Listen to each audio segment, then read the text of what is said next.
So I want to talk about the first thing I want to talk about is the Mandalorian. I know you haven't gotten a chance to see the first episode of season 3, so I'll try and keep it unspoilery. But I have to say it was a phenomenal start to this season. It was, I watched Andor, which was the last Star Wars show that we got, live action show that we got. But this show, there's something about the Mandalorian that just makes me happier and more giddy, and it just feels so much more like Star Wars than Andor ever did. And I still don't understand all the love that Andor has. It's an okay show, but man, getting into the Mandalorian, even though it was just like a 28-minute episode, I was just excited. I was happy to be back. You know why you get so happy and giddy? Why? A little green man named Grogu. Yeah, Grogu's amazing. I mean, anyway. Honestly, it's him. It's him.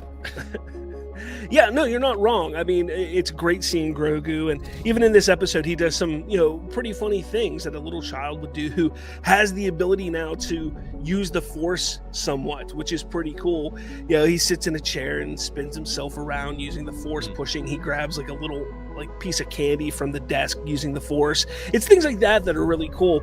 And this episode really does a good job in not just showcasing Grogu and Din's relationship and how it's building, but it does reintroduce all the characters to us, sets up a main storyline, gives us a couple subplots that we're probably going to see, and they were quick and concise on why Grogu and Mando are back together. Because, people who didn't watch Book of Boba Fett, they're going from Mando Season 2, where Luke Skywalker takes Grogu, to Season 3, where Grogu's back in his lap, essentially. So it's a very quick line, but it's just enough. You don't need any more than that, especially because I feel they're going to explore more of Grogu this season in different avenues in different ways. And we may see some of the training that he had with Luke. Yeah. In some flashbacks. And the reason why I say that is because Jon Favreau recently said that 2 years passed from the end of season 2 of The Mandalorian to when Grogu and the Mandalorian get back together in Book of Boba Fett. 2 years. That is kind of a massive time gap, even for Star Wars. It is, it is, and it doesn't feel like that because, when you go from Mandalorian to Book of Boba Fett, it kind of feels like it's almost immediate. Yeah. But, I mean, if you think about it, that's only because of how, the post-credit scene in The Mandalorian was Boba Fett and Fennec Shand taking over Jabba Hutt's palace by killing Bib Fortuna, which is fine. And then when we get into the Book of Boba Fett, it's kind of that beginning right there. Is that there? We don't know what happened from the time that Boba Fett and Fennec leave The Mandalorian at the end of Season 2 to that mid-credit scene. That could have been a year. That could have been a year and a half. So True. We don't really know.